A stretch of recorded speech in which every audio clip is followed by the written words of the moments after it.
Hi everyone, it's me, Tim.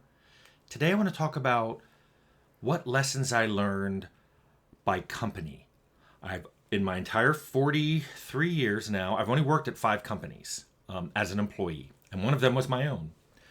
And I've already done a couple videos on lessons learned. The two biggest ones were the biggest lesson I ever learned, which, just to, if you didn't watch it, it's that people lie, and a lot of people lie, and a lot of people will lie right to your face. You can go watch that video, I'll link it below. And then I did another one on how I learned the most from things I did that I failed at. Either an individual task or, an entire project. Like Temple was my lowest scoring video game, but I learned a lot of lessons making Temple. And some of them I'll talk about here.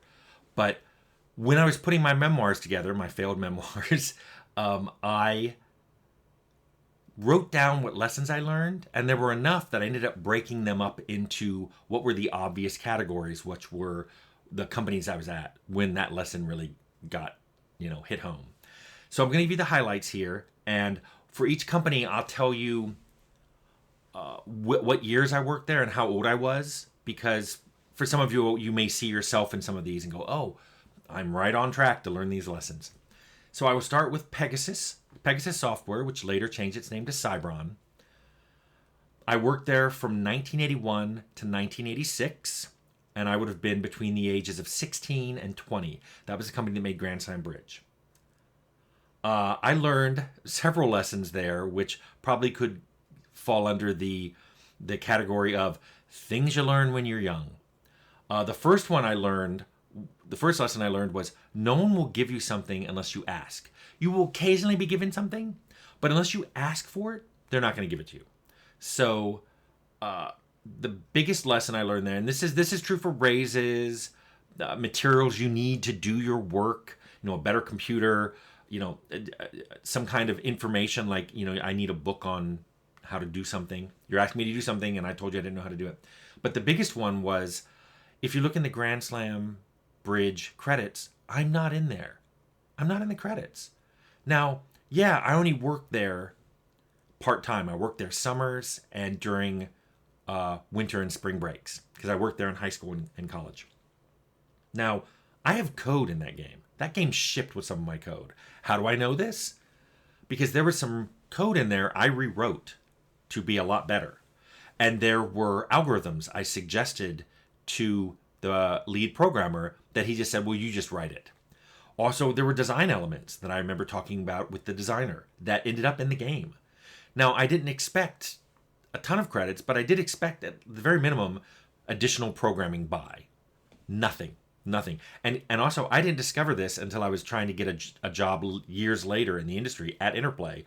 And the person interviewing me, the guy who would later be my producer, Thomas Decker, said, you're not in this credits. You're not in the credits for this game you're claiming you worked on. Also, some other sad lessons I learned there. I learned that not all adults are mature. Not all liberal adults are gay allies. And not everyone gets treated fairly by everyone else. These were just lessons I think you always learn when you're an adult. And I just happened to learn them working at this, my first job ever, which is also my first game industry job. I learned that all at Pegasus Cybron. My next job was at Interplay. I worked at Interplay from 1991 to 1998. This was between the ages of 25 and 32. I learned a lot of management lessons there because while I was learning how to do game development, it wasn't my first game development job, but it was my first time ever running a project, and that was Fallout. And I learned a lot of lessons from Fallout. The first thing I learned was just how important it was that everyone worked together. This lesson got rammed home later, but even then, I really liked that everyone who was on the Fallout project was making the same game. And I think I made comments to people about that. I'm like, wow, this is really working well. Everybody seems to be understanding what we're making and is working really hard to make that game. And you can see it in Fallout. Fallout is a very coherent game. But at the same time, I learned how important it was to guard your projects from inappropriate ideas. I've talked about some things I had to, people on the team who wanted to put things in that I didn't think fit. But there were a lot of people off the team too who would suggest an almost but not quite order things that were not appropriate. And the thing I had to learn was, even though those people meant well, they were, in their mind, they were trying to improve the game. Their ideas could really derail a project or slow its momentum, both of which are bad, because the team would have worked really hard to try to get these new suggestions in, and they didn't fit. So shoehorning them in was going to be a problem.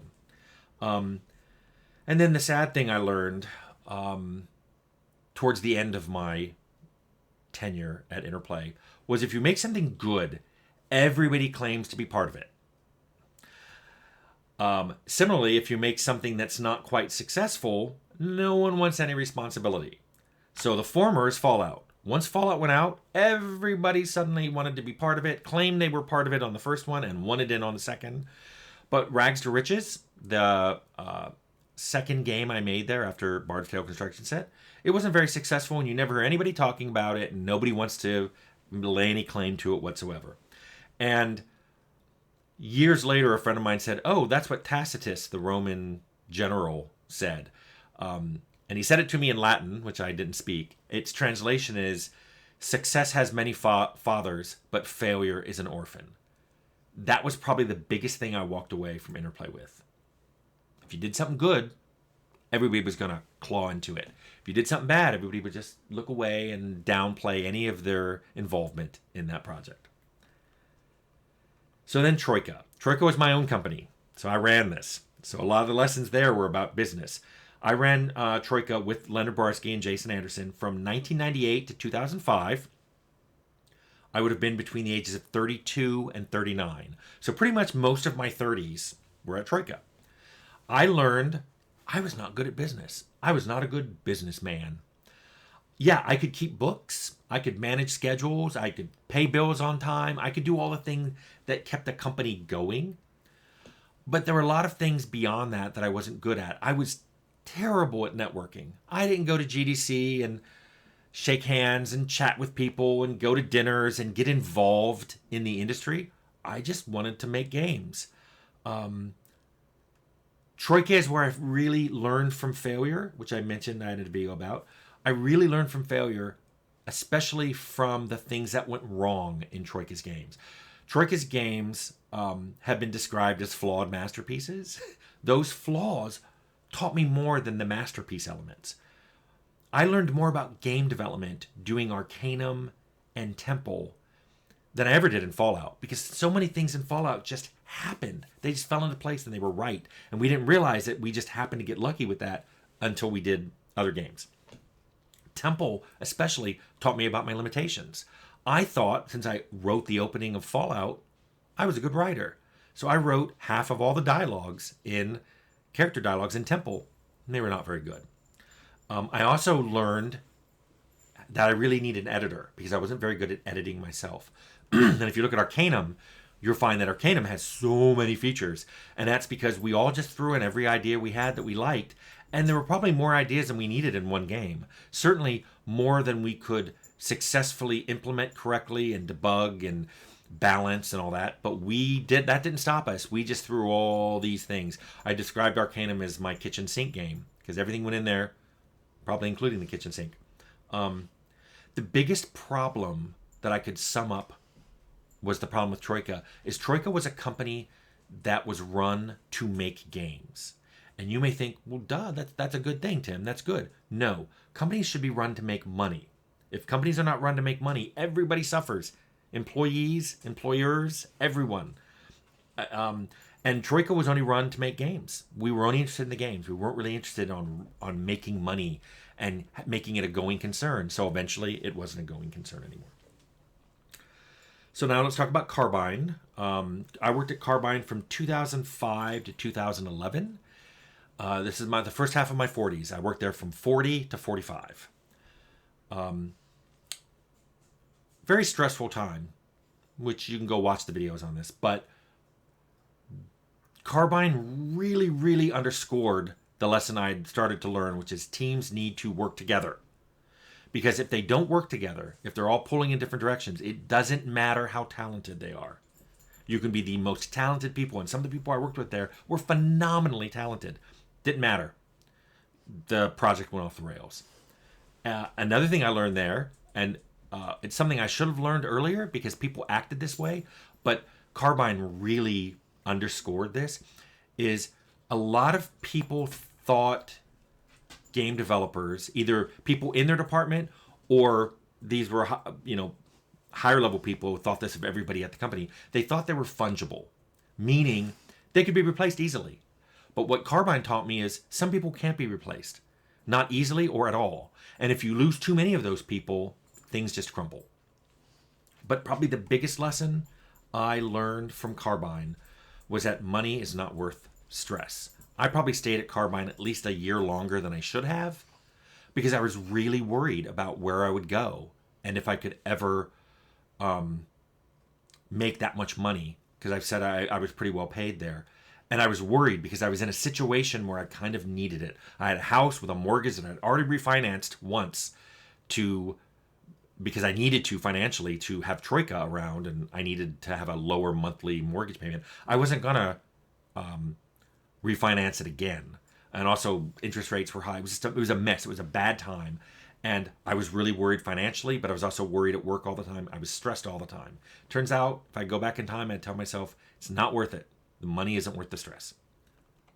So then I went to Obsidian. Obsidian was the last company that I worked at as an employee, the fifth company.